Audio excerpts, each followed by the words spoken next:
இது சரியா? இந்த குர்ஆன் ஹதீஸை ஏற்பதற்கு ஏன் தயங்க வேண்டும்? இதை பேசுவதற்காகத்தான் இந்த தலைப்பு தேர்வு செய்யப்பட்டிருக்கிறது. இந்த மதுஹபுகளில் இருக்கிற வழிகேடுகளையும் நபி தோழர்களுடைய கருத்துக்கள்ல நடவடிக்கைகள்ல குர்ஆன் ஹதீஸுக்கு மாற்றமாக இருந்த சில விஷயங்களையும் நாம் தெரிந்து கொள்வதற்கு முன்னால் திருக்குர்ஆனும் நபி வழியும் தான் இஸ்லாத்தின் மூல ஆதாரம், அதைத்தான் ஒரு முஸ்லிம் பின்பற்ற வேண்டும் என்று குர்ஆன் ஹதீஸ் சொல்வதை நம்ம விளங்கிக் கொள்ள வேண்டும். அடிப்படையை நம்ம தெளிவாக விளங்கினால்தான் இந்த வழிகேடுகளை எல்லாம் நம்ம புரிந்து கொள்ள முடியும். திருமறை குர்ஆன்ல அல்லாஹ் ரப்பல் ஆலமீன் சொல்லி காட்டுகிறான், ஃபஸ்தம்சிக் பில்லதி ஊஹிய இலைக்க, முஹம்மதே உனக்கு எது வஹியாக அறிவிக்கப்படுகிறதோ அதை நீ பற்றி பிடித்துக்கொள். இன்னக அலா சிராத்தி முஸ்தகீம், நீ நேரான வழியில் இருக்கிறாய். வ இன்னஹு லதிக்ருல்லக வலி கௌமிக்க வ சௌப துஸாலூன், இது உனக்கு சொல்லக்கூடிய அறிவுரை, உன் சமுதாயத்துக்கு சொல்லக்கூடிய அறிவுரை, இதை பற்றி மறுமையில் விசாரிக்கப்படுவீர்கள் என்று அல்லாஹ் ரப்பல் ஆலமீன் நபிகள் நாயகம் ஸல்லல்லாஹு அலைஹி வஸல்லம் அவர்களுக்கு சொல்லி காட்டுகிறான். உனக்கு எது வஹியா அறிவிக்கப்பட்டதோ இறைவன்கிட்ட இருந்து உனக்கு வந்த அந்த செய்திகள், அதைத்தான் நீ பற்றி பிடித்துக் கொள்ள வேண்டும், அதைத்தான் நீ பின்பற்ற வேண்டும், இதை தவிர வேற ஒன்றை பின்பற்றக்கூடாது என்று வஹி மட்டும்தான் மார்க்கும், குர்ஆன்ல உள்ள செய்திகள் மட்டும்தான் மார்க்கும், இறை தூதருக்கு இறைவன் புறத்தில் இருந்து வந்ததுதான் மார்க்கும், அதைத்தான் பின்பற்றி நடக்க வேண்டும் என்று அல்லாஹ்வுடைய தூதருக்கு அல்லாஹ் சொல்கிறான். இதுக்கு காரணம் என்ன? இந்த மார்க்கத்தை பொறுத்த வரைக்கும் இது முழுக்க முழுக்க அல்லாஹ்வுக்கு சொந்தமான மார்க்கம். அல்லாஹ்வுடைய மார்க்கத்தை, அல்லாஹ்ட்ட இருந்து வந்த மெசேஜை அல்லாஹ் பின்பற்ற சொல்வதற்கு என்ன காரணம்னு கேட்டா, அலா லில்லாஹி தீனுல் ஹாலிஸ், அல்லாஹ் குர்ஆன்ல சொல்கிறான், இந்த மார்க்கம் என்பது முழுக்க முழுக்க அல்லாஹ்வுக்கு சொந்தமான மார்க்கம். இது எந்த அறிஞருக்கும் சொந்தமான மார்க்கம் இல்லை, எந்த சகாபிக்கும் சொந்தமான மார்க்கம் இல்லை, நம்முடைய முன்னோர்கள் யாருக்கும் சொந்தமான மார்க்கம் இல்லை. இது முழுக்க முழுக்க அல்லாஹ்வுக்கு சொந்தமான மார்க்கம் அப்படிங்கிற அல்லாஹ். அதே மாதிரி இன்னொரு வசனத்தில் அல்லாஹ் குறிப்பிடுகிறான், இனில் ஹுக்குமு இல்லா லில்லாஹ், சட்டம் இயற்றக்கூடிய அதிகாரம், இது ஹலால் இது ஹராம் என்று சட்டம் இயற்றக்கூடிய அதிகாரம் அல்லாஹ் ஒருவனுக்கு மாத்திரம்தான் இருக்கிறது அப்படிங்கிற அல்லாஹ்.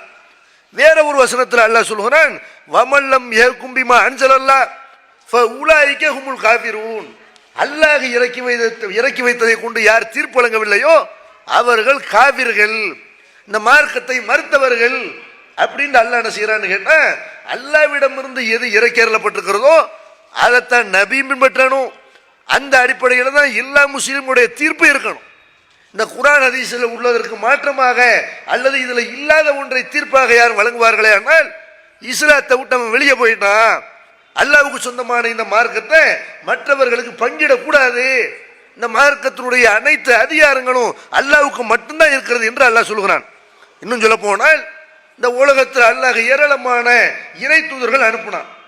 எல்லா இறை தூதர்களுமே அல்லாஹ் சொன்ன மெசேஜை தான் மக்கள்கிட்ட சொன்னார்களே தவிர அந்த தூதர்கள் தங்களுடைய சொந்த கருத்துக்களை எல்லாம் மார்க்கமாக ஆக்கிக் கொள்ள முடியல, மார்க்கமாக அவர்கள் மக்கள்கிட்ட பிரச்சாரம் செய்ய முடியல. நபிகள் நாயகம் ஸல்லல்லாஹு அலைஹி வஸல்லம் அவங்களுக்கு கூட அல்லாஹ் இதை சொல்லி காட்டுறான், வத்லுமா ஊஹிய இலைக்க மின் ரப்பிக்க, முஹம்மதே உன் இறைவனிடமிருந்து உனக்கு எது வஹி அறிவிக்கப்படுதோ அதை நீ ஓது.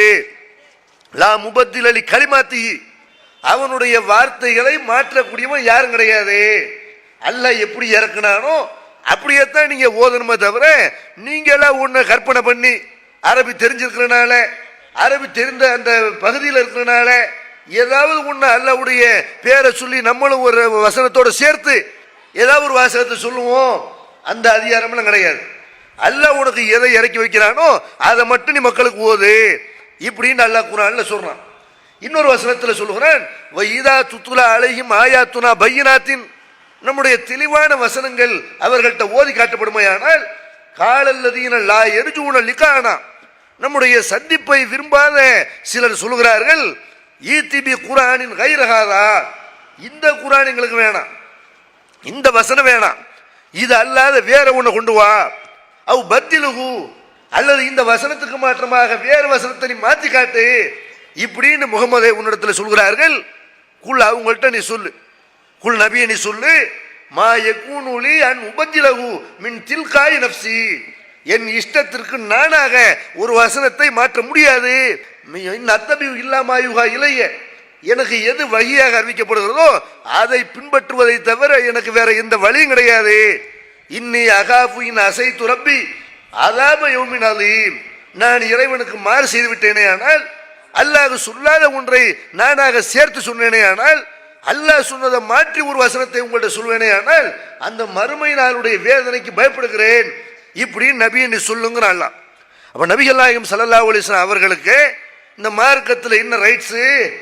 அவங்க தான் எல்லாத்தையும் விட, மதுஹப் இமாம்களை விட, சஹாபாக்களை விட, தாபீன்களை விட, தப தாபீன்களை விட, உலகத்தில் இருக்கிற எல்லா முஸ்லிம்களை விடவும் நபிகள் நாயகம் ஸல்லல்லாஹு அலைஹி வஸல்லம் அவர்கள் தான் அல்லாஹ்வுக்கு ரொம்ப நெருக்கமானவர்கள். அவங்க சொர்க்கவாசி. அப்ப அல்லாஹ்வுடைய தூதருக்கு அல்லாஹ் என்ன சொல்றான்? நான் சொல்லாத எந்த ஒன்றையும், நான் சொன்ன ஒரு வசனத்தை மாத்திர அதிகாரம் உனக்கு இல்லை, இல்லாத உனக்கு சேர்த்து ஓதுற அதிகாரம் இல்லை, நான் சொன்னதான் நீ பின்பற்ற வேண்டும், ஓத வேண்டும் என்று நபிகள் நாயகம் ஸல்லல்லாஹு அலைஹி வஸல்லம் அவங்களுக்கு அல்லாஹ் இந்த கட்டளை எடுக்கிறான் என்று சொன்னால், அப்ப அல்லாஹ் இந்த அதிகாரத்தை சட்டமேற்றக்கூடிய அதிகாரம் இருக்குல்ல, இஸ்லாத்துல இது கூடும் இது கூடாது, இஸ்லாத்துல இது கூடும் இது கூடாது என்று சொல்வதாக இருந்தால், அப்படி சொல்லக்கூடிய அதிகாரம் அல்லாஹ்வுக்கு மட்டும்தான் இருக்கிறது.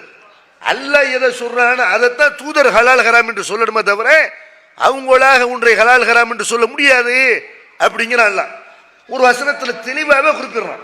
இன்னொரு வசனத்தில் அல்லாஹ் குறிப்பிடுகிறான், ஏ அய்யுஹன் நபி லிம துஹர்ரிமு மா அஹல்லல்லாஹு லக. நபிகள் நாயகம் ஸல்லல்லாஹு அலைஹி வஸல்லம் அவர்களுக்கு பல மனைவியர்கள் இருந்தார்கள், நம்ம எல்லாருக்கும் தெரியும். அவங்க ஒரு மனைவியினுடைய வீட்டுக்கு போய்விட்டு வருவது, ரசூலுல்லாஹ்வுடைய மனைவிமார்கள்லேயே 2 கோஷ்டியாக இருந்தாங்க. அப்போ ரசூலுல்லாஹ் அவர்கள் ஒரு மனைவி வீட்டுக்கு போயிட்டு வரும் பொழுது அவங்க அங்கே போனாலே தேன் சாப்பிடுவார்கள். அப்போ தேன் சாப்பிட்டு வர்றதை வழக்கமாக அவர்கள் வைத்திருந்த காரணத்தினால் இதை நம்ம அந்த வாடையை வெறுக்கிற மாதிரி ரசூலாட்டு நடிக்கணும் இப்படின்னு 2 மனைவிமார்கள் சேர்ந்து முடிவு பண்ணி கொண்டு ரசூல் ஸல்லல்லாஹு அலைஹி வஸல்லம் அவங்க வீட்டுக்கு வரும்பொழுது அதே மாதிரி நடிக்கிறார்கள். இது என்ன வாடை, இது ஏதோ கெட்ட மருந்து சாப்பிட்டு வந்த மாதிரி இருக்குது இப்படிங்கிற மாதிரி நடிக்கிறார்கள். அப்போ ரசூலுல்லாஹ் என்ன செய்கிறாங்கன்னா, அல்லாஹ் மீது சத்தியமாக இனிமேல் நான் தேன் சாப்பிடவே மாட்டேன், எனக்கு தேன் ஹராம்ங்கிற மாதிரி சொல்லிடுறாங்க. இந்த நேரத்தில் தான் அல்லாஹ் அந்த வசனத்தை இறக்குறான், யா அய்யுஹன் நபி, நபியே லிம துஹர்ரிமு மா அஹல்லல்லாஹு லக தபுத்தகை மர்லாத்த அஸ்வாஜிக். முகமதே, உன் மனைவிமார்களுடைய திருப்திக்காக வேண்டி அல்லாஹ் உனக்கு அனுமதித்ததை நீ ஹராமாக்குற, அல்லாஹ் உன்னை ஹலாலாக்கி இருக்கிறான், அதை ஹராமாக்கக்கூடிய அது யாரும் உனக்கு எங்க இருக்கிறது? நீ ஏன் ஹராமாக்குற? உன் மனைவிமார்களுக்காக வேண்டி அல்லாஹ் ஹலாலாக்கின உன்னை ஹராமாக்க முடியுமா? இதை எப்படி நீ செய்யலாம் என்று திருமறை குர்ஆனில் அல்லாஹ் கண்டிக்கிறான் என்றால், அல்லாஹ்வுடைய தூதருக்கு இந்த மார்க்கத்தில் எந்த இடம்னு சொன்னா, அல்லாஹ் ஹலாலாக்கிய ஒன்றை அவர்கள் ஹராமாக்க முடியாது, அல்லாஹ் ஹராமாக்கிய ஒன்றை அவர்களால் ஹலாலாக்க முடியாது. அப்ப இப்படி அல்லாஹ்வுடைய தூதருடைய இடம் இதுண்டா, மதுஹப் இமாம்களுக்கு நம்ம ஆளுக எந்த அளவுக்கு ரைட்ஸ் கொடுத்துருக்குறாங்க, அவங்க எதை ஹலாலுங்கிறாங்களோ அது ஹலால், முஸ்லிம்கிட்ட அப்படிதான் இருக்கிறது. அவங்க எதை ஹராம்ங்கிறாங்களோ அது ஹராம்.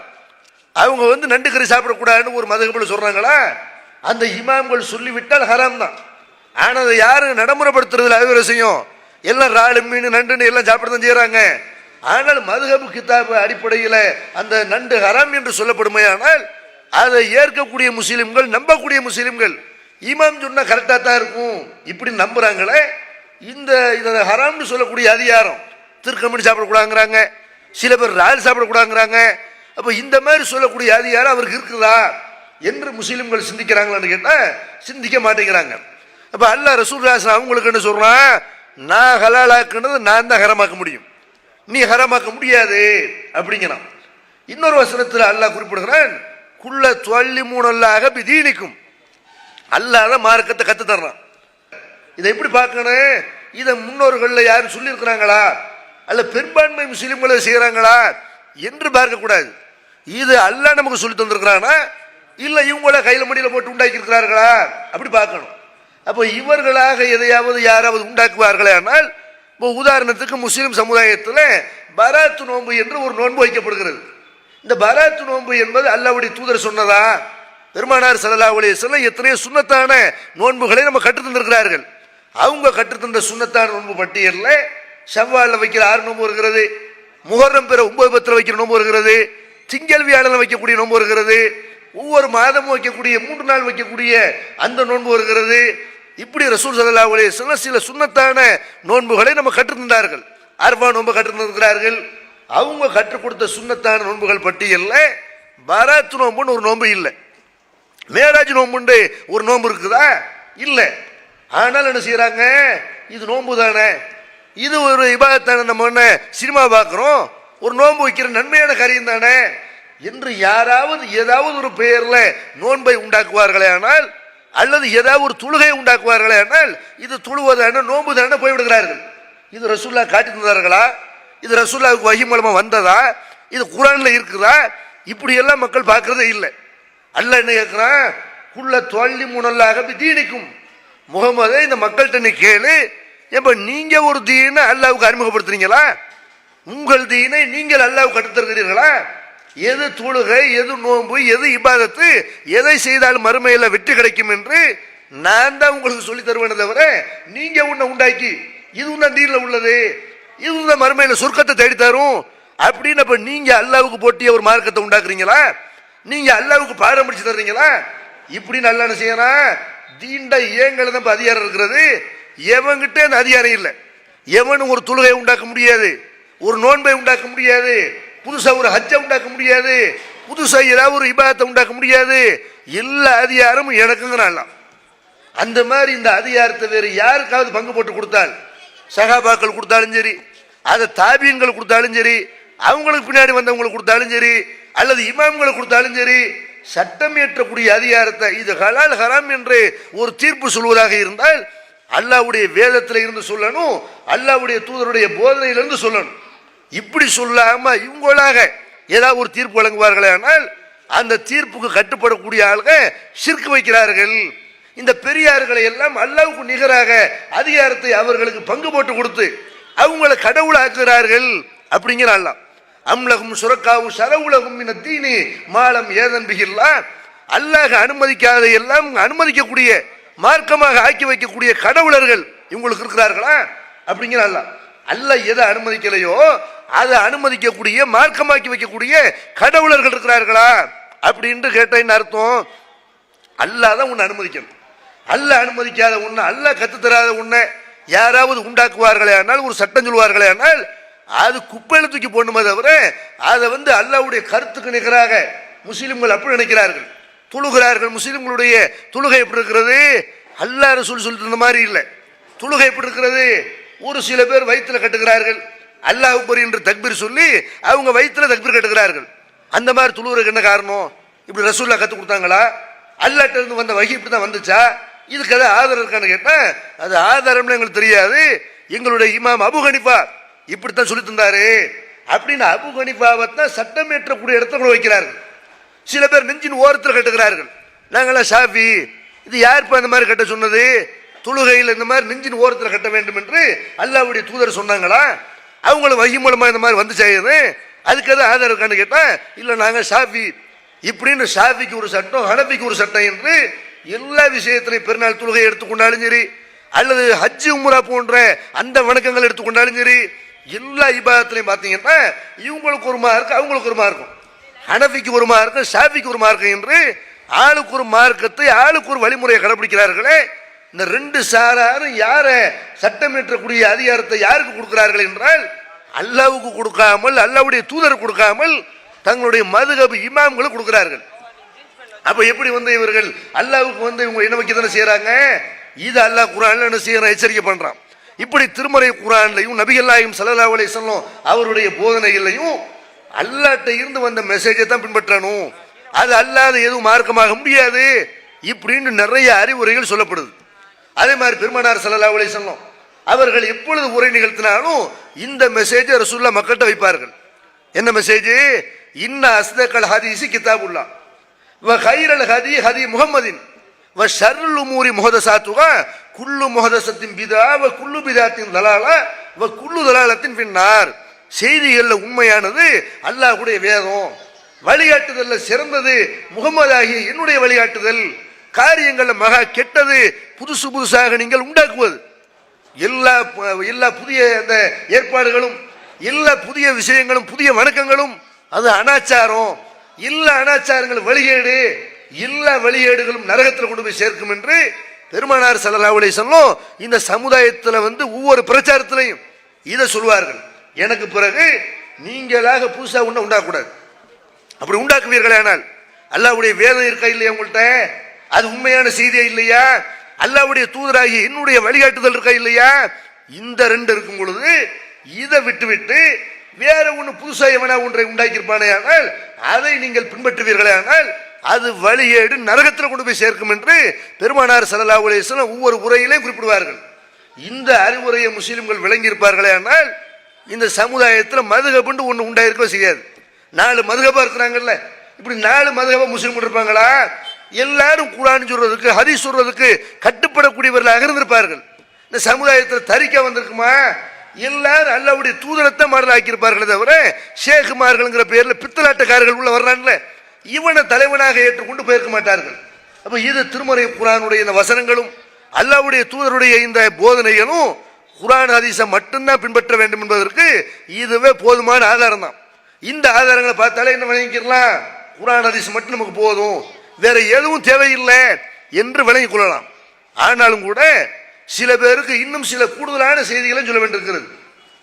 இந்த மதுஹபுகளை பொறுத்த வரைக்கும் மதுஹபுகளை முஸ்லிம் சமுதாயத்தில் உள்ளவர்கள் இப்படி நினைக்கிறாங்க, குர்ஆன் ஹதீஸை தான் ஃபாலோ பண்ண வேண்டும் என்று அவங்களுக்கு விளங்குது.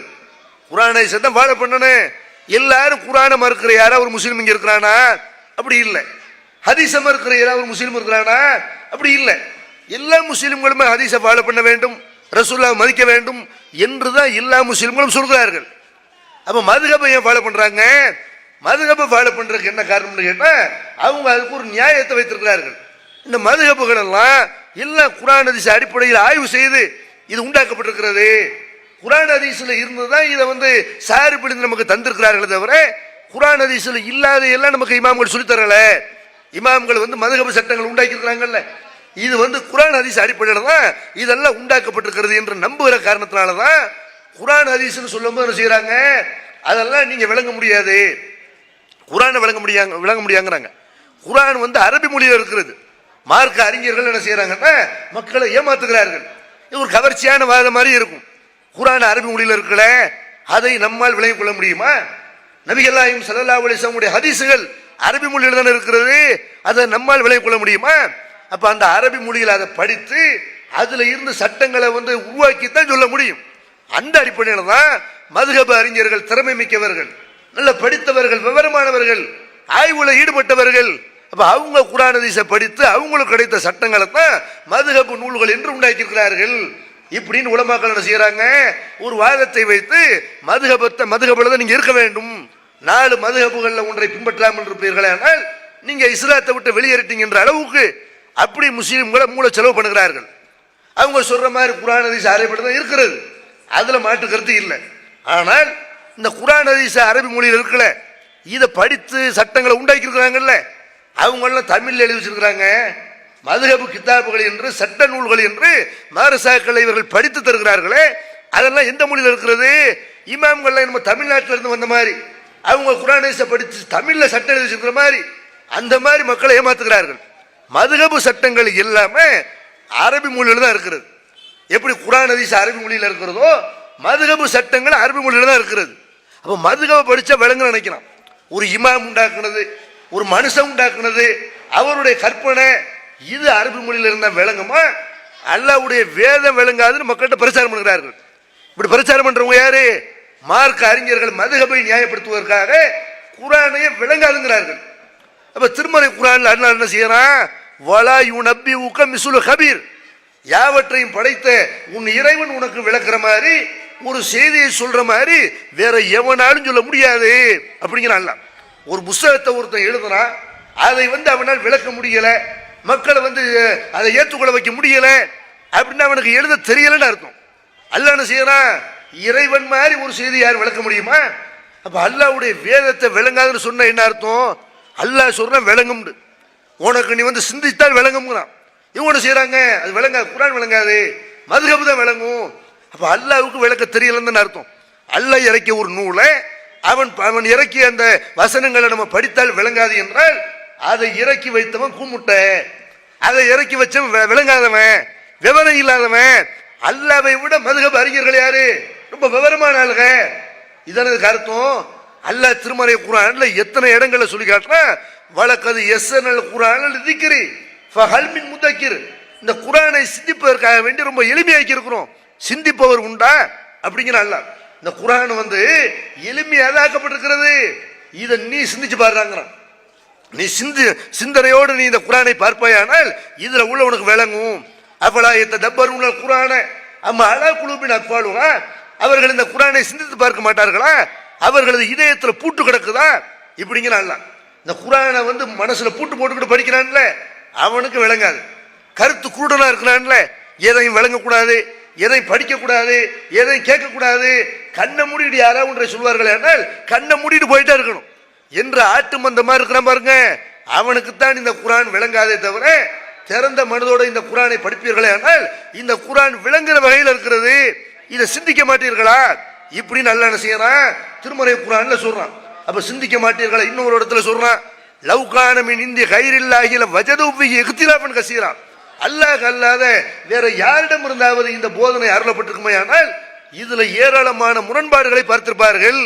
முரண்பாடு இல்லைங்கிறான் இந்த குர்ஆன். இந்த குர்ஆன்ல எந்த முரண்பாடும் கிடையாது. இந்த 21ஆம் நூற்றாண்டு வரைக்கும் நபிகள் நாயகம் ஸல்லல்லாஹு அலைஹி வஸல்லம் காலத்துல இருந்து இந்த நூற்றாண்டு வரைக்கும் குர்ஆன் ஒரு சவாலை வைக்குது. இந்த மாதிரி ஒரு வேதத்தை திருமறை குர்ஆன்ல உள்ள மாதிரி ஒரு வசனத்தை, ஒரு அத்தியாயத்தை, சில அத்தியாயங்களை உங்களால் கொண்டு வர இயலுமா? முரண்பாடு இல்லாத, ஆபாசம் இல்லாத, அர்த்தமற்ற உணர்வுகள் இல்லாத, கற்பனை இல்லாத, கப்சாக்கள் கதைகள் இல்லாத ஒரு நூலை உங்களால் உண்டாக்க முடியுமா என்று அல்லாஹ் சவால் விடுற அளவுக்கு திருமறை குர்ஆனை அல்லாஹ் தெளிவுபடுத்தி வச்சிருக்கிறான். இந்த குர்ஆன் என்ன செய்யறாங்க, குர்ஆன் விளங்காது, நபிகள் நாயகம் ஸல்லல்லாஹு அலைஹி வஸல்லம் உடைய ஹதீஸ்கள் விளங்காதுங்கறாங்க. அதனால தான் நாங்க மதுஹபுக்கு போறோம்.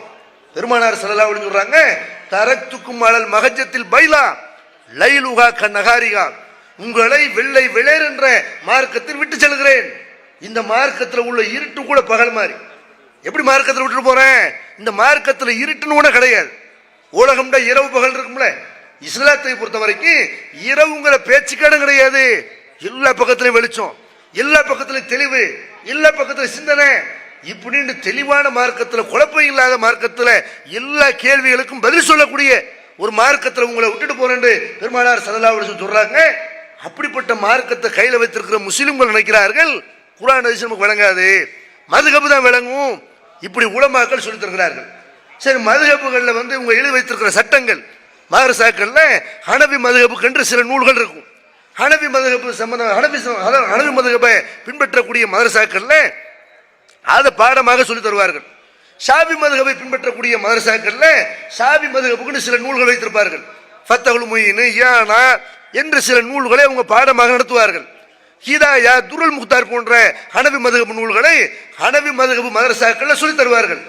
இந்த கிதாபுகளை நீங்கள் எடுத்து பார்ப்பீர்களே ஆனால் அதுல உள்ள சட்டங்கள்லாம் இமாம்கள் இவங்க சொல்றாங்க விவரமிக்கவர்கள், அப்படி ஆய்வு திறன் படைத்தவர்கள், அவங்களால் உண்டாக்கப்பட்டது.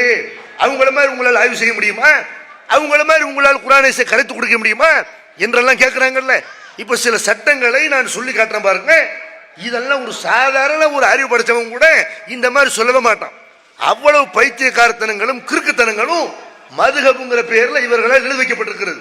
இது நாங்க ஷாஃபி இமாம் மேல பழி போடல, ஹனபி இமாமை நாங்கள் இங்க குறை சொல்ல வரல. ஹனபி இமாம் பெயர்ல ஒரு நூல் உண்டாக்கப்படுகிறது.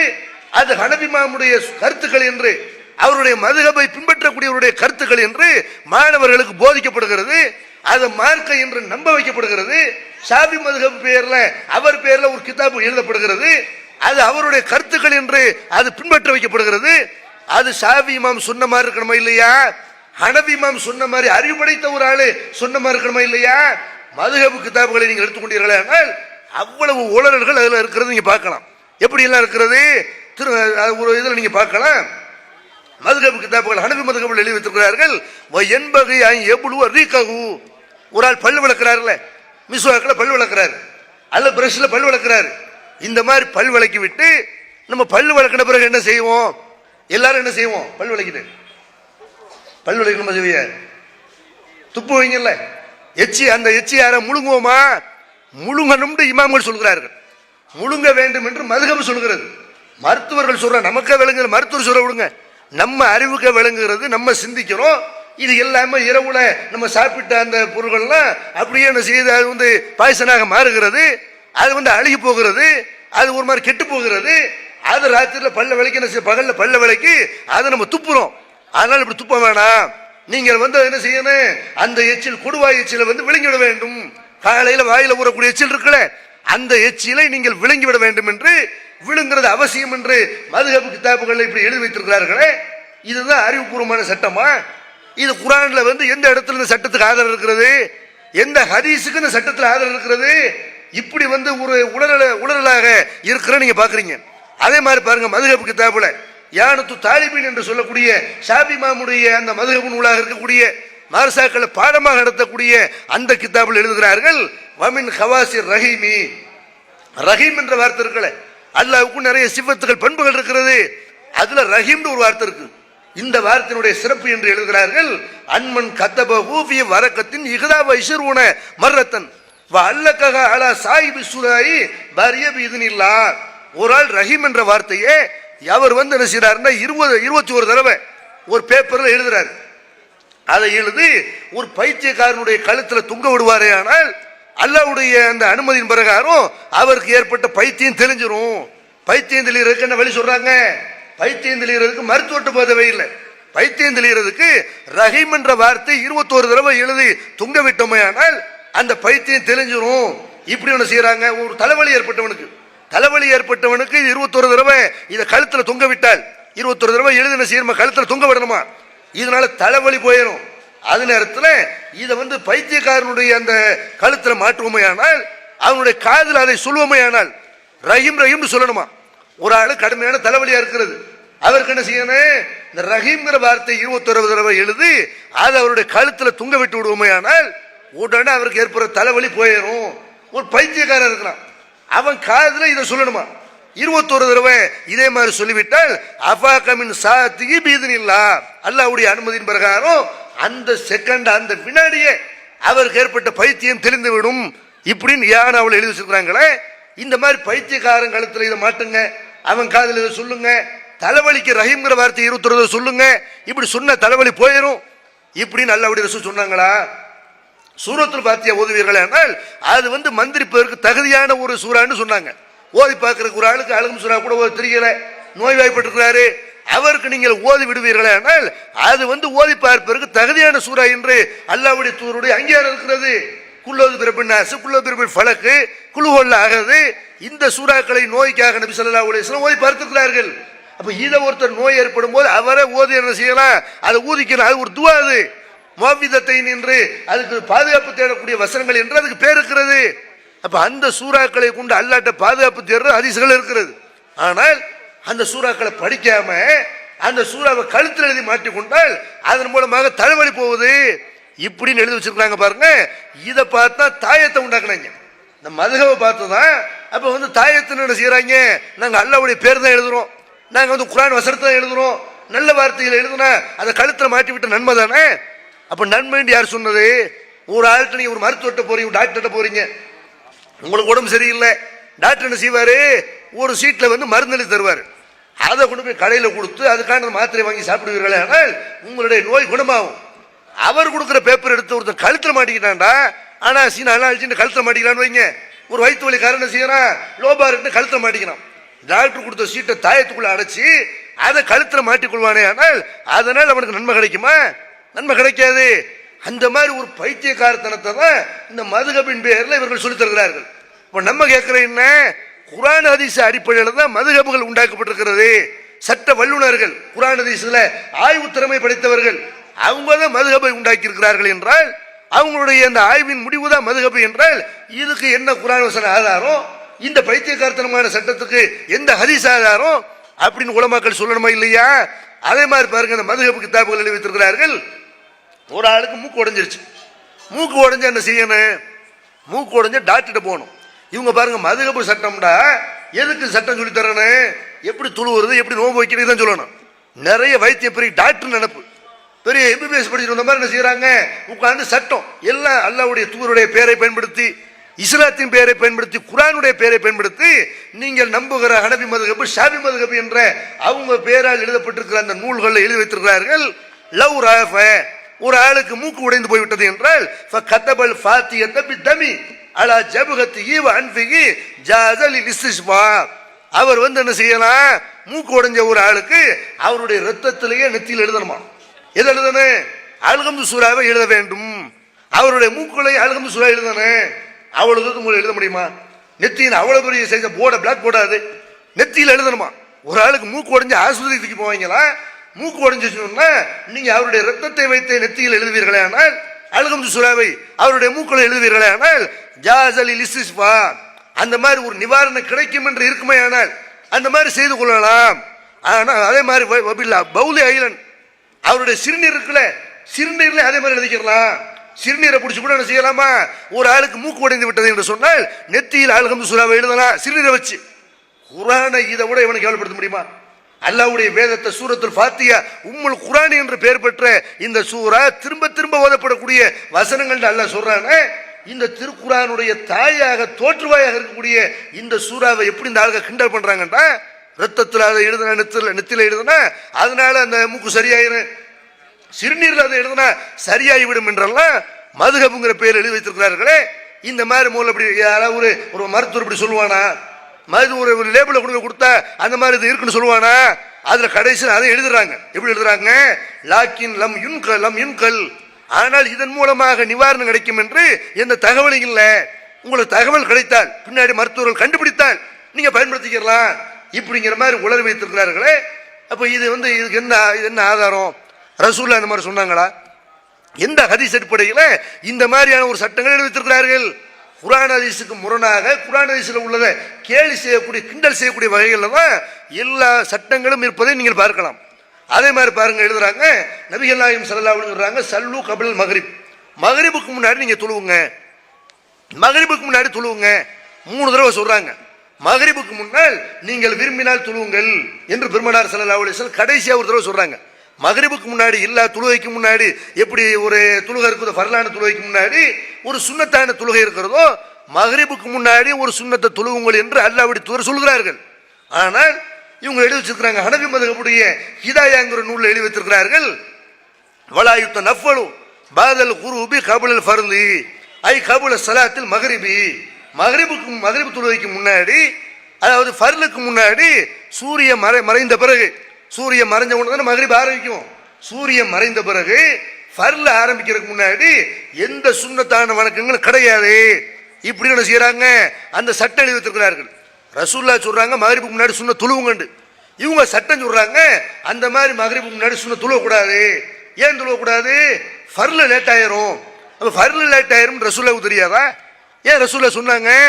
ரசூல் ஸல்லல்லாஹு அலைஹி வஸல்லம் என்ன சொன்னார்களோ அதுக்கு மாத்தமா இப்படி சட்டம் எழுதி வைத்திருக்கிறார்கள் என்றால் அதனாலதான் நீங்க பார்க்கலாம் நம்ம ஹனபி மதுஹபுகள் இருக்கக்கூடிய ஹனபி மதுஹப்காரங்க இருக்கக்கூடிய பள்ளிவாசல எல்லாம் மக்ரிப் டைம் போட்டிருப்பாங்க. பாங்க எத்தனைக்கு? 6:02க்கு பாங்கண்டா இக்காமத்து 6:02 உடன். சில பள்ளிவாசல் எப்படி எழுதிருப்பாங்க? 6:02க்கு பாங்கு, இக்காமத்துல என்ன உடன். பாங்க சொல்லி முடிச்ச உடனே செய்வாங்க உடனே அந்த இக்காமத் சொல்லிவிட வேண்டும் என்று எழுதி வைத்திருக்கிறார்கள் என்றால் இதுக்கு காரணம் என்ன? ரசூலுல்லாஹ் சொன்னதுக்கு மாத்தமாக அவங்களுடைய மதுஹப் சட்டம் இருக்கிறது. ரசூலுல்லாஹ் சொன்னதை தூக்கி எறிந்து விட்டு நபி வழியை பற்றி பிடித்துக் கொண்டு இந்த மதுஹபை தூக்கி எறிய வேண்டும். அதுக்கு பதிலாக முஸ்லிம்கள் செய்யறாங்க நபி வழியை தூக்கி எறிந்து விட்டு இந்த மதுஹபை பின்பற்றக்கூடிய ஒரு காட்சியை பார்க்கிறோம். அதே மாதிரி பெருமானார் ஸல்லல்லாஹு அலைஹி வஸல்லம் அவர்கள் மலைக்கா வேண்டி ஒரு தொழுகை எடுத்திருக்கிறார்கள். பெருமானார் ஸல்லல்லாஹு அலைஹி வஸல்லம் அவங்கள்ட்ட எத்தனையோ தோழர்கள் முறையிடுகிறார்கள், மழை இல்லை பஞ்சம் வாட்டுது, மலைக்கா வேண்டி ஏதாவது பண்ணுங்க என்ற ஒன்று ரசூலுல்லாஹ் என்ன செய்யறாங்க? மலைக்காக வேண்டி திடல்ல தொழுகை எடுத்திருக்கிறார்கள். பெருநாள் தொழுகிற மாதிரி ஒரு 2 ரக்காத் தொழுகை.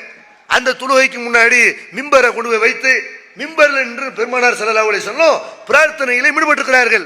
இதெல்லாம் ஏராளமான ஹதீஸ் கிதாபுகளை பதிவு செய்யப்பட்டிருக்கிறது. இவ்வளவு ஹதீசுகள் மலை தொழுகையை பற்றி ஏராளமான ஹதீசுகள் இருக்கும் பொழுது இந்த மதுஹப் கிதாபுகள் எழுதி வச்சிருக்காங்க பாருங்க. கால அபு ஹனீஃபா சொல்கிறார் லைஸ பில் இஸ்திஸ்காயி ஸலாத்து மஸ்னூனத்துன் ஃபீ ஜமாத்தின், மலைக்காக வேண்டி ஜமாத்தோடு தொழக்கூடிய எந்த தொழுகையும் கிடையாது. இப்படி யார் சொல்றா? அபு ஹனீஃபா சொல்றாரு. எதனால? ரசூலுல்லாஹி ஸல்லல்லாஹு அலைஹி வஸல்லம் இஸ்திஸ்கா வலம் துரவ் அன்ஹு ஸலாத், ரசூல் ஸல்லல்லாஹு அலைஹி வஸல்லம் மழைக்காக வேண்டி பிரார்த்தனை தான் செய்தார்களே தவிர அவர்கள் தொழ கிடையாது. ரசூலுல்லாஹ் தொழுவதாக எந்த அறிவிப்பும் கிடையாது. அல் இஸ்திஸ்கா அத்வா வல் இஸ்திக்பார் லி கௌலிஹி தஆலா, குர்ஆன் வசனத்தை வேற ஆதாரத்துக்கு எடுத்துக்கிறாங்க. குர்ஆன் வசனத்தில் அல்லாஹ் என்ன சொல்றான்? நூஹ் நபி மக்கள்கிட்ட பிரச்சாரம் பண்ணுகிறார்கள், மக்களே இஸ்தக்ஃபிரு ரப்பக்கும், உங்கள் இறைவன்ட்ட நீங்கள் பாவ மன்னிப்பு கேளுங்கள். இன்னவு கான கஃபாரா, அவன் பாவங்களை மன்னிக்க கூடியவனா இருக்கிறான். இருசிலி சம அலைக்கு மிதுராரா, உங்களுக்கு தொடர்ந்து மழையை இறக்கி வைப்பான் என்று குர்ஆன்ல அல்லாஹ் சொல்றான்ல. மழை வேண்டும் என்று சொன்னால் பாவ மன்னிப்பு தேட சொல்லி தான் நூஹ் நபி சொன்னாங்க. அதனால நம்ம பாவ மன்னிப்பு தான் தேடணுமே தவிர துவா தான் செய்யணுமே தவிர மழைக்காக வேண்டி ஒரு துளுவ கிடையாது என்று குர்ஆன் வசனத்தில் பாவ மன்னிப்பு கேட்க சொல்லி அல்லாஹ் சொல்றான். இந்த பாவ மன்னிப்பு எப்படி கேட்க வேண்டும் என்று அல்லாஹ்வுடைய தூதர் விளக்கம் காட்டுகிறார்கள். எப்படி பாவ மன்னிப்பு கேட்கணும்? வெறுமனே துவா செய்யற மட்டும் இல்லை, துவாவும் ஒரு வழிமுறை தான். அதே நேரத்தில் தொழுது 2 ரக்காத் தொழுது அந்த மேலாடையை கூட மாற்றி போட்டு, யா அல்லாஹ் எங்களுடைய நிலைமை பரிதாபகரமா இருக்கிறது, எங்களுடைய நிலைமை எல்லாம் தலைகீழ மாறி போயிருக்கிறது என்று ஒரு அடையாளம் காட்டுற வகையில் மேலாடையை கூட மாற்றி போட்டுக்கொண்டு பெருமானார் ஸல்லல்லாஹு அலைஹி வஸல்லம் தன்னுடைய அந்த புறங்கைகள் வானத்தை நோக்கி இருக்கிற மாதிரி எல்லாம் அப்படி தலைகீழா இருக்குது என்று சிம்பாலிக்கா காட்டுற மாதிரி அல்லாஹ்விடத்துல ரொம்ப பணிவோட அச்சத்தோட இறைவன்ட்ட பாவ மன்னிப்பு கேட்டிருக்கிறார்கள், பிரார்த்தனையில் ஈடுபட்டிருக்கிறார்கள். அதுக்காக வேண்டி 2 ரக்காத் தொழுகை எடுத்திருக்கிறார்கள். ஹதீஸ்கள்ல உள்ளதுக்கு மாத்தமா செய்யறாங்க, ரசூலுல்லாஹ் தொழுகட்டும், ரசூல் அப்படி தொழுகவே இல்லை. இப்படி என்ன செய்யறாங்க? ரசூலுல்லாஹ் தொழுகவே இல்லைன்னு சொல்றாருந்தா அப்ப உங்களுக்கு ஹதீஸ் தெரியலன்னு அர்த்தம். ரசூலுல்லாஹ் தொழுகை எனக்கு தெரியலன்னு விட அவங்க சொல்லியிருக்கலாம். ரசூலுல்லாஹ் தொழுவதாக இந்த அறிவிப்பு இல்லை அப்படின்னா தொழுத ஏராளமான ஹதீஸ்கள் உங்களுக்கு தெரியல. அதுல தெரிஞ்சிருந்தன செய்யறாங்க, ரசூலுல்லாஹ்வுடைய ஹதீஸை மறைச்சு மழைக்காக வேண்டி ஒரு தொழுகை இல்லை இப்படின்னு ஹதீஸுக்கு மாற்றமாக எழுதி வைத்திருக்கிறார்கள் என்றால் இது குர்ஆன் ஹதீஸ் அடிப்படையில் தான் மதுஹபுகள் உண்டாக்கப்பட்டிருக்குதா? எதுக்காக வேண்டி இதை சொல்றோம்? திருமறை குர்ஆனும் அல்லாஹ்வுடைய தூதருடைய வழிகாட்டுதலும் தான் நம்ம மறுமையில வெற்றி பெறுவதற்கு இந்த 2ஐயும் தான் நம்ம பின்பற்ற வேண்டும். இது குர்ஆன்ல நிறைய இடங்கள் அல்லாஹ் வலியுறுத்துறான். ஆனா இந்த 2ஐ விட்டுட்டு முஸ்லிம்கள் செய்யறாங்க, குர்ஆன் ஹதீஸ் அடிப்படையில் மதுஹப் இருக்குது. நம்ம அறிஞர்கள் குர்ஆன் ஹதீஸ்ல இல்லாதே சொல்லி தந்துருக்காங்க. இல்லாத 1 2 இல்ல, மதுஹபுகள் முழுக்க முழுக்க குர்ஆன் ஹதீஸுக்கு எதிரானது என்று நம்ம பல மேடைகளை பேசியிருக்கிறோம். விவாதங்கள்ல கூட ஷேக் அப்துல்லா ஜமாலியோட நடத்திய விவாதத்தில் கேட்டிருக்கிறோம். அதே மாதிரி சைஃபுதீன் ரஷாதியோட நடத்திய விவாதத்தில் கேள்வி கேட்டிருக்கிறோம். இதெல்லாம் இந்த சட்டங்களை எல்லாம் சொல்லி காட்டி இது எந்த குர்ஆன்ல இருக்கிறது, இது ஹதீஸ்ல எந்த ஹதீஸ்ல இருக்கிறது என்றெல்லாம் கேள்விகளை அடுக்கடுக்கா கேட்டா அவங்க செய்யறாங்க. ஒருத்தர் அந்த கிளி பேசும்ல, சொன்னதையே திருப்பி சொல்லும் கிளிமாங்க. அந்த மாதிரி பார்த்தா என்ன செய்யறாங்க, ஒரு ஆள் இப்போ சமீபத்தில் பட்டிமன்றத்தில் கூட ஒரு ஆள் பேசி காட்டினார். என்ன பேசினாருன்னா, இந்த நாடகம் போடுறாங்கல்ல, நாடகங்கிற பேர்ல பார்த்தா எல்லாருமே நாடகத்தில் முகம் கொண்டிருக்கிறார்கள். ஆம்பளை உங்களை எல்லாரும் என்ன செய்யறாங்க, அதிகமாக நாடகம் பார்க்கக்கூடியவர்களா இருக்கிறார்கள். சரி நம்ம ஏதாவது ஒரு நாடகம் பார்ப்போம் அப்படின்னு ஒரு ஆள் போய் உட்கார்ந்தார். நாடகத்துக்கு முன்னாடி உட்கார்ந்தா ஒரு ஆள் ஊஞ்சல் ஆடிட்டு இருக்கிறான். ஆனா 1/4 மணி நேரமா ஆடிட்டு தான் இருக்கிறான். அதை தவிர எதுவுமே காட்ட மாட்டேங்கிறாங்க. பின்னாடி பேக்ரவுண்ட் வருது, சவுண்டு வருது, மியூசிக் வருது, எல்லாம் பார்த்தா 1/4 மணி நேரமா அந்த ஆடுற மட்டுமே காட்டுறாங்க. கடைசியில் அந்த ஒரு வார்த்தை பேசியிருக்கலாம், இந்த சொர்ணா இப்படிலாம் பேசியிருக்க கூடாது இப்படின்னு சொல்றான். என்னப்பா பேசுனாங்க அப்படி கேட்கற கூட விளம்பரம் வந்துருது. சோப்பு சீப்பு கண்ணாடி என்ன செய்யறாங்க, அடுத்து விளம்பரத்தை போட்டுறாங்க. சரி விளம்பரம் முடிஞ்சவனே சொல்லுவாங்க கூட இருக்கு அப்படின்னு எதிர்பார்த்திருந்தா அந்த நேரம் பார்த்து ஒரு கிளை வந்தாலாம். அவன் சொர்ணா இப்படிலாம் பேசிடக்கூடாது இப்படின்ட்டு மாடி ஏறினாலாம். இந்த மாடி ஏறினதே ஒரு 1/4 மணி நேரமா கட்டிட்டு இருக்கிறாங்களாம். மொத்தம் 1/2 மணி நேரத்தில் இந்த 2 சீன் தான். சரி என்ன நடக்குன்னு பார்ப்போம்னு சொன்னா அதுக்கப்புறம் அந்த சொர்ணா வந்துட்டாலாம். வந்து செய்யறான், அந்த கிளவி மாடி ஏறினதோட திரும்ப விளம்பரத்தை போட்டுவிட்டாங்க.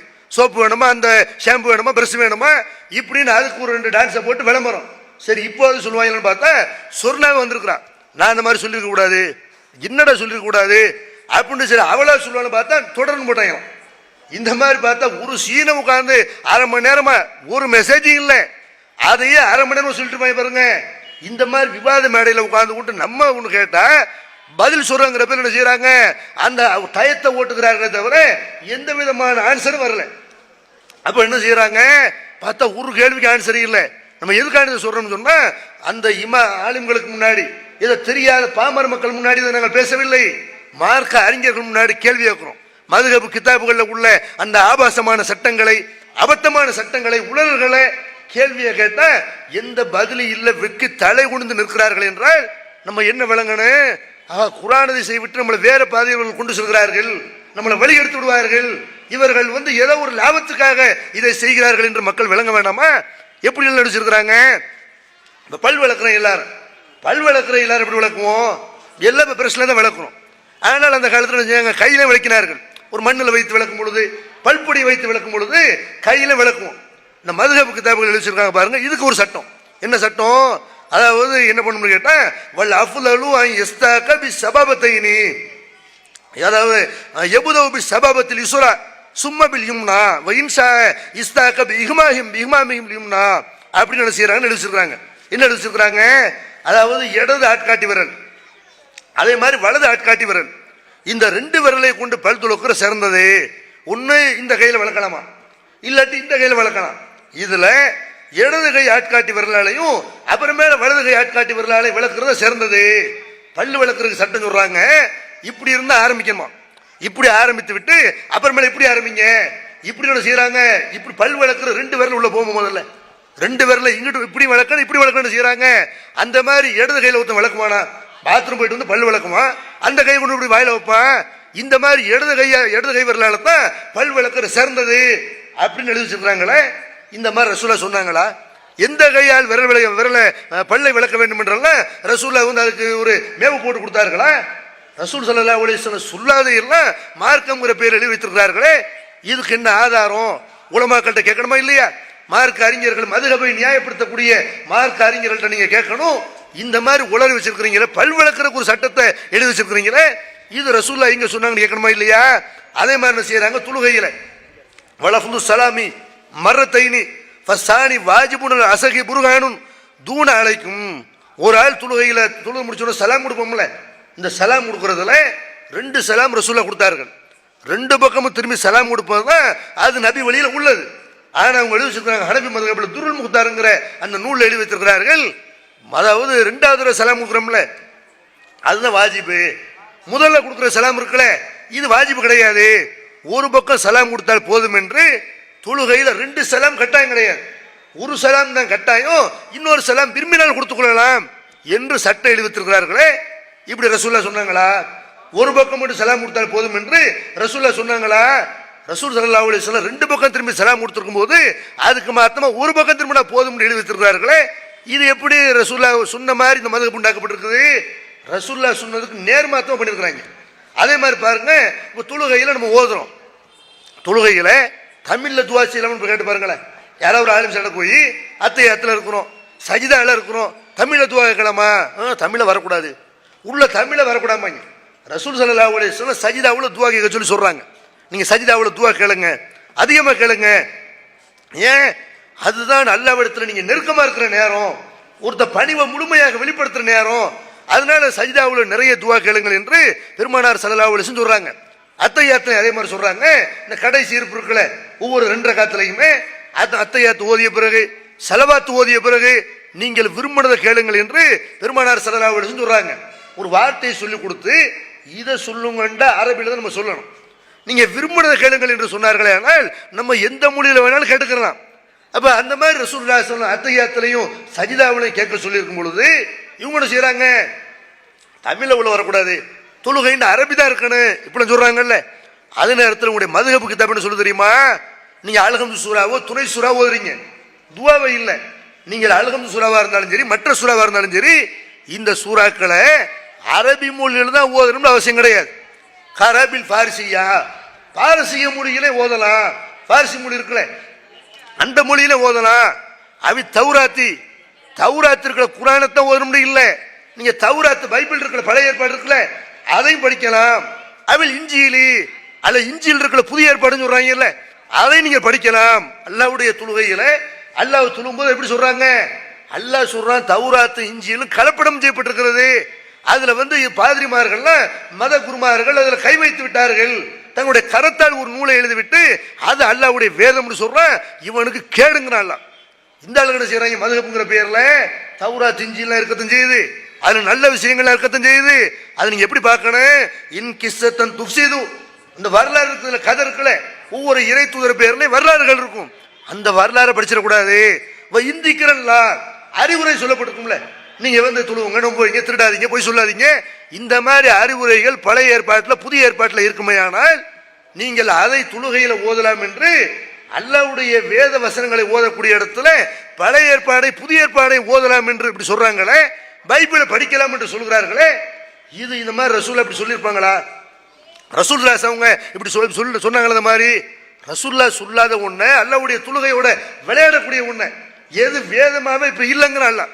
அந்த வேதங்கள் எல்லாம் கையாடல் செய்யப்பட்டு விட்டது, அதுல ஏராளமான மாற்றங்கள் கொண்டு வரப்பட்டு விட்டது என்று அல்லாஹ் கழிச்சு கட்டக்கூடிய அந்த தௌராத் இஞ்சியில தொழுகையில ஓதலாம் நிறைவேற்றிருக்கிறார்கள் என்றால் இது அல்லாஹ்வுடைய மார்க்கத்தில் விளையாடுறதா இல்லையா? இப்படி இருக்குதா இல்லையான்னு உலமாக்கிட்ட கேளுங்க. மதுஹப் தான் எங்களுக்கு வேண்டும் என்று குர்ஆன் ஹதீஸின் பக்கம் வர தயங்குகிற முஸ்லிம்களே, நீங்க உங்களுக்கு குர்ஆன் ஹதீஸ் தேவையா மதுஹப் தேவையா? மதுஹப் என்பது குர்ஆன் ஹதீஸுக்கு நேர் முரணானது. நீங்கள் ஹனஃபி ஷாஃபி என்றெல்லாம் சொல்லிக் கொள்வதில் எந்த பெருமை இல்லை. அல்லாஹ்வுடைய தூதரத்தான் நம்ம பின்பற்றணுமே தவிர இந்த மதுஹப்ங்கிற பேரை நம்மளை வழிகெடுத்து வச்சிருக்காங்களே, இதை பின்பற்றக்கூடாது. அதே மாதிரி பாருங்க, அதே மதுஹப்ல சொல்றாங்க, ஒரு ஆள் துளுர நிக்கிறார், துளுர நின்றா நமக்கெல்லாம் சட்டம் சொல்றாங்க. இவங்க மதுஹப் இமாம்கள்லாம் என்ன சட்டம்? துளுகையில இருந்து அசையக்கூடாதான், அசையக்கூடாது, ஆடக்கூடாது. நீங்க வந்து என்ன செய்யணும்? அந்த விரல சீக்கிரம்ல விரல சீக்கிரம் ரசூல்லா அப்படி பண்ணிருக்கிறாங்க, அதனால விரல சீக்கிரம். இதை கூட என்ன செய்யறாங்கன்னு நீங்க துளுகையில் அசைறீங்க, எப்படி துளுகையில் அசையலாம்? ரசூல்லா ஆட்டிருக்கிறாங்க, விரல அசைத்திருக்கிறார்கள். இவங்க என்ன செய்யறாங்க? துளுகையில் அசைவு கூடாது, இப்படின்னு விரல செய்யக்கூடாங்கிறாங்க. ஒரு எறும்பு கடிச்சா கூட சொரியக்கூடாங்கிறாங்க. 3 தடவை சொரியணும், சொரியறதுக்குள்ள அளவு வைக்கணும். 3 தடவைக்கு மேல வந்து தொழுகையில நீங்க சொரியக்கூடாது இப்படிலாம் சொல்றாங்கல்ல. அந்த மதுஹப் கிதாபுகள் எழுதிருக்காங்க பாருங்க. ஒரு ஆள் வந்து என்ன செய்யறாரு? ஃபலவு பா ஃபி ஸலாத்தி பில் இஷாரா இன்னா கத ஃபலவு பா ஃபி ஸலாத்தி பில் இஷாரா இன்னா கத வலா துபுத்து ஸலாத்து. ஒரு ஆள் தொழுகையில நிக்கிறார். அந்த நேரத்தில் ஒரு ஆள் அவர்கிட்ட வர்றாரு, உங்க வீடை வந்து ஒரு 5 லட்சம் ரூபாய்க்கு நான் வாங்கிக்கிறேன். அவர் தொழுகையில என்ன செய்யறாரு? அப்படியே கை கட்டிக்கிட்டு 5 முடியாது 6ங்கிறார். அல்ல 4 லட்சம் ரூபாய் வாங்கிக்கிறேங்கிறாரு. 4 முடியாது 5 இப்படிங்கிறாரு. இப்படி இஷாரா அடிப்படையில் சைகை அடிப்படையில் பேசக்கூடாது, தொழுகையில் பேசக்கூடாதுல்ல. அதனால பேசாமல் சைகை அடிப்படையில் இஷாரா அடிப்படையில் வியாபாரம் செய்தால் அந்த வியாபாரம் கூடும், அந்த தொழுகை பாத்தில் ஆகாது இப்படின்னு எழுதி வச்சிருக்கிறாங்களே. பெருமானார் ஸல்லல்லாஹு அலைஹி வஸல்லம் இந்த மாதிரி சொன்னாங்களா? தொழுகையில் இஷாரா மூலமாக நீங்கள் பேசிக்கொள்ளலாம் சொன்னாங்களா? ரசூலுல்லாஹ் காலத்துல சலாம் சொல்றது கூட என்ன செய்யறாங்க? ஆரம்ப காலத்துல இஷாரா மூலமாக பதில் சொல்லி கொண்டிருந்தார்கள். அதையும் அல்லாஹ் தடுத்து விட்டான். இஷாரா கூடாது, பேசக்கூடாது, இமாம் ஓரத்தான் கேட்க வேண்டும் அப்படின்னு இருக்கும்போது அப்ப தொழுகையில எப்படி ஒரு ஆள்கிட்ட பேசுறது ஒண்ணுதான், இஷாரா பண்ற ஒண்ணுதான். பேசுறது அதுக்கு ஒரு மொழியை பயன்படுத்துறோம், இஷாராங்கிறது அதுக்கு ஒரு சைகை பயன்படுத்துறோம், ரெண்டுமே பேசித்தான். ஆனா என்ன செய்யறாங்க? தொழுகையில வந்து வியாபாரம் பண்ணலாம், இஷாரா மூலமாக சுட்டி காட்டுற மூலமாக சைகையின் மூலமாக வியாபாரம் செய்யலாம் இப்படி எழுதி வச்சிருக்காங்க. இந்த மாதிரி சட்டங்களை சொல்லிக்கிட்டே போகலாம். குர்ஆனுக்கு முரணாக, ஹதீஸுக்கு முரணாக இப்படி ஏராளமான சட்டங்களை மதுஹபின் பேர்ல உண்டாக்கி வைத்திருக்கிறார்களே. அப்போ இது குர்ஆன் நபி வழி அடிப்படையில் இந்த மதுஹப் கிதாபுகள் இல்லை. அதே மாதிரி என்ன செய்யறாங்க? இன்னொரு கூட்டம் இந்த குர்ஆன் ஹதீஸ் நமக்கு முன்னாடி இருக்கும் பொழுது இதுல இருந்து மக்களை வேற பக்கம் கொண்டு போய் பார்க்கிறார்கள். குர்ஆன் ஹதீஸ் அதுவும் ஆதாரம் தான். அதே நேரத்தில் சில சட்டங்கள் குர்ஆன்ல இருக்காது, அவங்க சொல்றாங்க. சில சட்டங்கள் வந்து ஹதீஸ்கள் இருக்காது. பெருமானார் ஸல்லல்லாஹு அலைஹி வஸல்லம் அவர்கள்ட்ட இருந்து பாடம் படித்த அந்த சஹாபாக்கள் அவங்க ஒரு காரியத்தை செய்திருப்பார்கள். இது ரசூலுல்லாஹ் சொல்லி தான் செஞ்சிருப்பாங்க, நம்ம நம்பணும். இப்போ உதாரணத்துக்கு நம்ம வந்து வித்ர் தொழுகையில் குனுத்து ஓதுறோம்ல, இப்படி குனுத்து ஓதும் பொழுது சில பேர் பார்த்தீங்கன்னா கையை தூக்குவாங்க. அது ஏன் இப்படி கை தூக்குறீங்க? அது 2 சஹாபாக்கள் இப்படி கை தூக்கி இருக்கிறாங்க இப்படிமாங்க. ரசூலுல்லாஹ் கை தூக்குனாங்களா? ரசூலுல்லாஹ் கை தூக்கல. ஆனால் சஹாபாக்கள் ரசூலுல்லாஹ்ட்ட பாடம் படிச்சவங்களே இல்லையா? ரசூலுல்லாஹ் சொல்லாத ஒன்றை அவங்க செய்வாங்களா? இப்படின்னு என்ன செய்யறாங்கன்னா ஒரு பிதத்துக்கு ஒரு வக்காலத்துக்கு இவங்க உண்டாக்கக்கூடிய இவங்க செய்யக்கூடிய ஒரு பிதத்துக்கு சஹாபாக்கள் எடுத்து என்ன செய்யறாங்க? சஹாபி தெரியாமல பண்ணியிருக்கலாம். ஹதீஸ்ல இல்லாத ஒன்றை சஹாபி பண்ணாலும் அது மார்க்கம் ஆகாது. ஆனா என்ன செய்யறாங்கன்னா சஹாபாக்கள் இப்படி ரசூலுல்லாஹ்வுக்கு மாத்தம் நடந்திருப்பாங்க. அதனால சஹாபாக்கள் சொல்றதை ஏத்துக்கிறங்க. குர்ஆனை நபி வழியை விட்டுவிட்டு இந்த சஹாபாக்களுடைய கருத்துக்களும் அவங்களுடைய நடவடிக்கைகளும் மார்க்கம் என்ற பெயர்ல நம்மளை வழிகெடுக்க வருகிறார்கள். முஸ்லிம்கள் நினைக்கிறாங்க அவங்களும் தௌஹீத் சொல்றாங்க. சில ஆளுங்க அவங்களும் குர்ஆனை சேர்ந்து போதிக்கிறாங்க இப்படி நினைக்கிறார்கள். இது தௌஹீத், அதுக்கு பேர் தௌஹீதா? இதுக்கு பேர் குர்ஆனை பிரச்சாரமா? பெருநாள் தொழுகையில் தக்பீர் சொல்றான், அல்லாஹ் அக்பர் அல்லாஹ் அக்பர் கபீரா என்று அப்படி ஒரு தக்பீரை சொல்கிறார்கள். பெருமானார் ஸல்லல்லாஹு அலைஹி வஸல்லம் தக்பீர் சொன்னாங்க என்று ஹதீஸ்கள் வருகிறது, சஹாபாக்கள் தக்பீர் சொன்னார்கள் என்று வருகிறது. ஆனால் அல்லாஹ் அக்பர் கபீரா என்ற பெயர்ல ஒரு தக்பீரை சொன்னதாக வரவில்லை. தக்பீர் சொன்னாங்கன்னு அல்லாஹ் அக்பர் சொன்னாங்கன்னு அர்த்தம். இப்போ ஒரு ஆள் தொழுகையில தக்பீர் ரசூலுல்லாஹ் தக்பீர் கட்டாங்கன்னு வருது, எப்படி தக்பீர் கட்டுவாரு? அல்லாஹ் அக்பர் கபீரான்னு தக்பீர் கட்டுவாரா? வல்ஹம்துலில்லாஹி கசீரான்னு சொல்லிட்டு தக்பீர் கட்டுவாரா? வலா இலாஹ இல்லல்லாஹ்னு சொல்லி அப்படி தக்பீர் கட்டுவாரா? ரசூலுல்லாஹ் தக்பீர் சொன்னாங்கன்னா அல்லாஹ் அக்பர் என்றுதான் அர்த்தம். அப்ப அப்படி இருக்கும் பொழுது அல்லாஹ் அக்பர் கபீரான்னு ஒரு தக்பீர் சொல்றீங்களே, இதுக்கு என்ன ஆதாரம்னு கேட்டா அது அப்படி சல்மான் பாரு சொல்லி இருக்கிறாரு. இப்படி சகாபிட்ட ஆதாரம் இருக்குது. சகாபி செஞ்ச அப்படி மார்க்கமாவன்? ரசூலுல்லாஹ் காலத்தில் உள்ளது மார்க்கம். சகாபி செஞ்ச எப்படி மார்க்கமாக அப்படின்னு கேட்டா சகாபாக்கள் திட்டுறாங்க. பாத்தீங்களா? சகாபாக்கள் சில பேருடைய நாவல் அல்ல பேசியிருக்கிறான். சகாபாக்கள் விண்மீன்களை மாறி நட்சத்திரங்கள் மாறி சகாபாக்கள் எப்படிப்பட்ட சிறப்புக்குரியவர்கள் தெரியுமா? இன்றெல்லாம் சகாபாக்களுடைய சிறப்புகளை சொல்லி மக்களை மூல செலவு பண்றாங்க. நாங்கள் சகாபாக்களை புகழ்றோம், நாங்கள் சகாபாக்களை மதிக்கிறோம், இவர்கள் சகாபாக்களை திட்டுகிறார்கள். குர்ஆன் ஹதீஸ் மட்டும்தான் மார்க்கம் சொல்லும் பொழுது அதை ஒரு கூட்டம் பின்பற்றி கொண்டிருக்கும் பொழுது சகாபாக்களுடைய கருத்துக்கள் மார்க்கம் என்று இந்த மாதிரி சொல்றாங்களே, அவங்க சொல்ற வாதம் உண்மையா? குர்ஆன் ஹதீஸ் மட்டும் இருக்கும் பொழுது சகாபாக்கள் வழி இன்னொரு வழி நமக்கு தேவையா? குர்ஆன் ஹதீஸுக்கு மாற்றமாக சகாபாக்கள் ஒரு சட்டத்தை சொல்லணும்னு சொல்றாங்க பாருங்க. ஒன்று ரெண்டு அல்ல, ஏராளமான சட்டங்களை சொல்லியிருக்கிறார்கள். இதை சொல்றதுனால சகாபாக்கள் அவமதித்ததாக ஆகாது. இதை சொல்றதுனால சகாபாக்களுடைய அறிவை குறைத்து மதிப்பிட்டதாக ஆகாது. ஏன்? எல்லாத்தையும் தெரிஞ்சவன் அல்ல மட்டும்தான். சகாபாக்கள் எத்தனை பேர் எத்தனை செய்திகளை தெரியாம இருந்தார்கள். இன்னும் சொல்ல போனா நம்ம காலத்திலேயாவது இல்லாம ஒரு இடத்துல இருக்கிறது. ஒரு ஹதீஸை பார்க்க வேண்டும் என்றால் ஒரு தலைப்புக்கு கீழே ஒரு செய்தியை பார்க்கணும். அது சம்பந்தமாக என்னென்ன நூல்ல வந்திருக்கிறது, என்னென்ன செய்தி வந்திருக்கிறது என்று ஒரே பக்கத்தில் பார்க்கலாம். அந்த செய்தியை அறிவிக்கக்கூடிய ஆளுகை எப்படிப்பட்ட ஆளுங்க, அவங்க யார்கிட்ட கேட்டேன்னு சொல்றாங்களா, அவங்களை சந்திச்சிருக்கிறாங்களா என்றெல்லாம் ஒரே ஸ்கிரீன்ல பார்க்கலாம். ஆனால் பெருமானார் ஸல்லல்லாஹு அலைஹி வஸல்லம் அவங்களுடைய காலத்தில் ரசூல் ஸல்லல்லாஹு அலைஹி வஸல்லம் ஒரு ஊர்ல இருந்து ஒன்றை போதித்திருப்பார்கள். வெளியூர் மக்களுக்கு தெரியாது, வியாபாரத்துக்கு போனவர்களுக்கு தெரியாது, அவங்க சந்திக்காத மக்களுக்கு தெரியாது, பள்ளிவாசல் அன்றைக்கு வராத மக்களுக்கு தெரியாது. இவங்க போய் சொல்லி அந்த செய்தி யாருக்கெல்லாம் போய் தெரிகிறதோ அவங்களுக்கு தான் அந்த செய்தி தெரியும். எல்லா சகாபாக்களும் எல்லா செய்திகளையும் தெரிந்தவர்களாக இருக்கவில்லை. உதாரணத்திற்கு ஒன்று ரெண்டு விஷயங்களை சொல்வதாக இருந்தா இப்ப நமக்கெல்லாம் தெரியும். சகாபாக்கள் சொன்னதெல்லாம் மார்க்கம் சொன்னா பெருமானார் ஸல்லல்லாஹு அலைஹி வஸல்லம் காலத்துல ஜும்மாவுல ஒரு பாங்கு தான் சொல்லப்பட்டுச்சு. ரசூலுல்லாஹ் காலத்துல இது நடைமுறை. அபூபக்கர் காலத்துல இந்த சுன்னத் இருக்கிறது. உமர் ரலியல்லாஹுடைய காலத்திலையும் இந்த சுன்னத் ஹயாத்தா இருந்தது. இமாம் மிம்பர்ல ஏறும் பொழுது ஒரு பாங்கு மோதின்னு சொல்லுவார். அதுதான் ரசூலுல்லாஹ் காலத்திலையும் அவங்களுடைய பின்னால அந்த கலிஃபாக்கள் ரெண்டு பேருடைய காலத்திலையும் இதுதான் நடைமுறையில் இருந்தது. உஸ்மான் ரலியல்லாஹுடைய ஆட்சி காலத்துல உஸ்மான் என்ன பண்றாங்க, மக்கள் பெருகி விட்டார்கள், கடை விதிகள் அதிகரித்து விட்டது, எல்லாம் நிறைய தூர தொலைவுக்கு போய் வியாபாரம் பண்ண போய்விடுகிறார்கள், அவங்களுக்கு பள்ளிவாசல் சொல்ற பாங்கு போய் கேட்க மாட்டேங்குது. அப்படிங்கிறக்காக வேண்டி அவர் ஒரு ஐடியா பண்றாரு. கடை வீதியில் ஒரு பாங்கு சொன்னா என்ன, மார்க்கெட்ல போய் ஒரு பாங்கு சொன்னா என்ன, பள்ளிவாசல சொல்ற பாங்கு துளுவைக்கு இருக்கட்டும், இது ஒரு முன்னாடி ஒரு எச்சரிக்கை மணி மாதிரி இந்த பாங்கு இருக்கட்டும் என்று அவர் ஐடியா பண்ணி ஒரு பாங்கு சொல்றாரு. இது பிதஅத் தான். உஸ்மான் அவர்கள் செஞ்சாலும் ரசூல் ஸல்லல்லாஹு அலைஹி வஸல்லம் செய்யாத ஒரு காரியத்தை அவர்கள் ஒரு பாங்கை சொல்லிவிட்டு போயிருக்கும் பொழுது இரண்டாவது பாங்கை உஸ்மான் உண்டாக்கி இருந்தாலும் அது தப்பு தான். இல்ல நாங்க சகாபாக்கள் மதிக்கிறோம், ரசூலுல்லாஹ்வுடைய அங்கீகாரம் எங்கேயாவது இருந்திருக்கும் அப்படின்னு யாராவது சொன்ன செய்யணும்.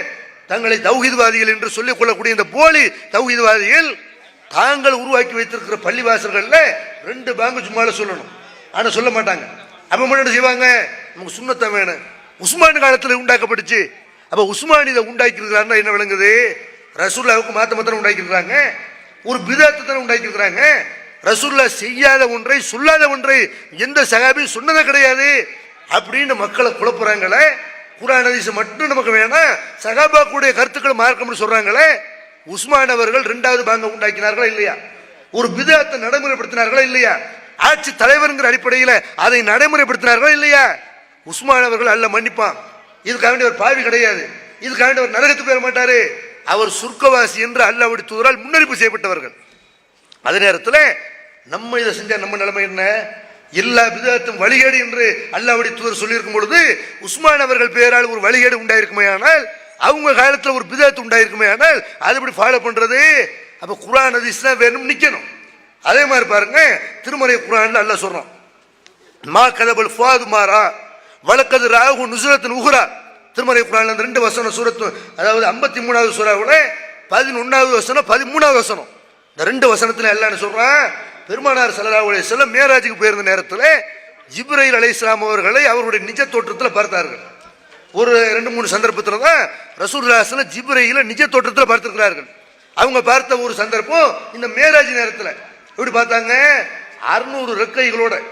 மற்ற நேரத்தில் ஜிப்ரீல் வரும்போது அப்படி வரமாட்டாங்க, மனித தோற்றத்தில் வருவாங்க, அல்ல வேற ஏதாவது ஒரு வயதில் வருவாங்க. ஆனால் ஒரு 2 சந்தர்ப்பத்தில் ஜிப்ரீல் அலைஹிஸ்ஸலாம் அவர்கள் வானத்தை பூமியை நிரப்பி கொண்டு 600 ரெக்கைகளோடு நின்றுக்கிறார்கள். இதை ரசூலுல்லாஹ் மேராஜ்லயும் பார்க்கறாங்க.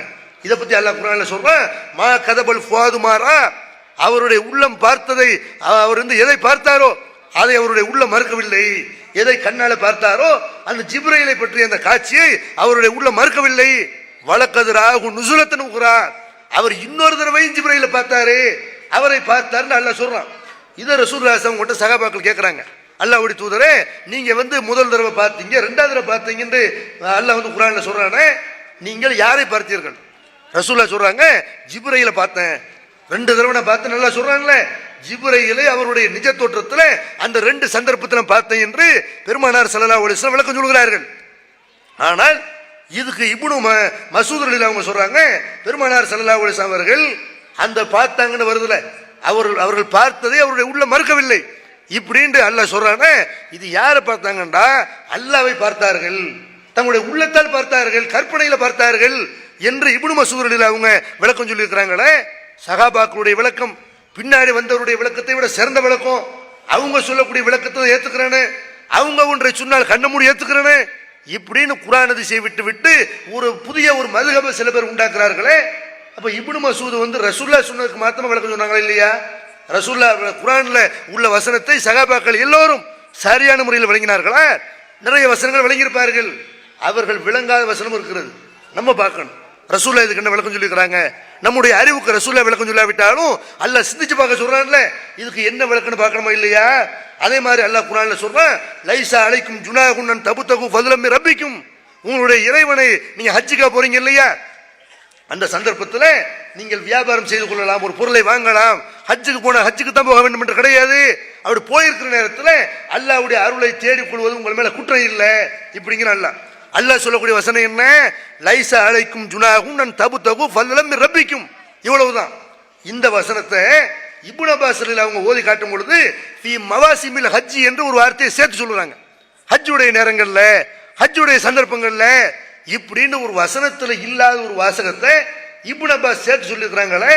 சஹாபாக்கள் சொன்ன அனைத்தும் மார்க்கும், ரசூலுல்லாஹ்வுக்கு மாற்றமாக அவங்க உண்மை சொல்லல அப்படின்னா அப்ப குர்ஆன்ல ஃபீ மவாசிமில் ஹஜ்னு எடுத்து காட்டுங்க. யார் சஹாபாக்களை பின்பற்ற வேண்டும் என்று சொல்கிறார்களோ, சஹாபாக்களுக்கு பின்னாடி நம்ம எல்லாம் தெருளணும், குர்ஆன் ஹதீஸை பின்பற்றணும். இன்னொரு 3வது ஆதாரம் சலஃப் என்று சொல்கிறார்களே, சஹாபாக்களுடைய விளக்கத்தை விட சிறந்த விளக்கம் எதுவும் இல்லைன்னு சொல்றாங்களே. ஃபீ மவாசிமில் ஹஜ்னு இப்னு அப்பாஸ் சொன்னாங்களே, அப்படி ஒரு வசனம் குர்ஆன்ல இருக்குதா? வல்லைலி இதா யக்ஷா வன்னஹாரி இதா தஜல்லா வமா கலக்கத் தக்கர வல் உன்சா, அல்லாஹ் குர்ஆன்ல சொல்றான், இரவின் மீது சத்தியமாக, பகலின் மீது சத்தியமாக, அதே மாதிரி ஆண் பெண்ணை அல்லாஹ் படைச்சானே அதன் மீது சத்தியமாக என்று குர்ஆன்ல அல்லாஹ் சொல்றான்ல. இந்த வசனத்தை அபூ தர்தா ரலியல்லாஹு அவர்கள் வாசிக்கும் பொழுது வமா கலக்கத் தக்கர வல் உன்சான்னு அல்லாஹ் குர்ஆன்ல சொல்றான். அவர் எப்படி படிக்கிறாரு? வத் தக்கரி வல் உன்சா வல்லைலி இதா யக்ஷா வன்னஹாரி இதா தஜல்லா வத் தக்கரி வல் உன்சா என்று அந்த மாதிரி படிக்கிறாரே. குர்ஆன் வசனத்தில் அல்லாஹ் சொல்றான் வமா கலக்கண்டு, இல்ல அப்படி இல்ல வசனம், வத் தக்கரி வல் உன்சான்னு தான் அதுதான் வசனம் சொல்றாரு. சஹாபாக்களை பின்பற்றவங்க செய்யணும், குர்ஆன்ல எழுதி இருக்கிற தப்பு, சஹாபாக்கள் படிச்சதும் சரி, அவங்களுடைய விளக்கம் தான் சரி அப்படின்னு குர்ஆன்ல உள்ள வசனத்தை நீக்குவாங்களா? அப்ப இதையெல்லாம் என்ன செய்வாங்க? இது அந்த சஹாபியுடைய பேரை பயன்படுத்தி யாரா இட்டு கட்டியிருக்கலாம் இப்படி பார்க்கணும். அறிவிப்பாளர்கள் கரெக்டான ஆளுக தான். இந்த மாதிரியான செய்திகள்லாம் புகாரி முஸ்லிம் போன்ற ஆதாரபூர்வமான அந்த நூல்களில் கூட வரலாம். ஆனாலும் கூட நம்ம என்ன பார்க்கணும்? ஒட்டுமொத்த சமுதாயமும் குர்ஆனுக்கு சாட்சியா இருக்கிறது. 1-2 சஹாபாக்கள் குர்ஆன்ல இல்லாத வசனத்தை இருப்பதாக வாசித்திருப்பார்களே, ஆனால் அது தப்பு, அதை ஏற்றுக்கிற கூடாது அப்படி பார்க்கணுமே தவிர இவங்க செய்யறாங்க, நம்மளை கேள்வி கேட்கிறார்கள், ஹதீஸை மறுக்கிறார்கள். புகாரியில் ஆதாரபூர்வமான ஹதீஸ் இருக்கிறது, அதை மறுக்கிறார்கள். முஸ்லிம்ல ஆதாரபூர்வமான ஹதீஸ், அதாவது குர்ஆனுக்கு முரணாக இருந்தால் அதை நம்ம மறுக்கிறோம். நம்ம மறுக்கும் பொழுது என்ன செய்யறாங்க? குர்ஆனுக்கு முரணாக இருந்தாலும் மறுக்க கூடாது, நம்ம எப்படியாவது அதை ஏத்துக்கிறேன்னு இப்படின்னு சொல்றாங்கல்ல. அப்ப நான் கேட்ட இந்த கேள்விகள் இருக்குல்ல, இதுக்கெல்லாம் என்ன செய்யணும்? ஆன்சர் பண்ணணும்.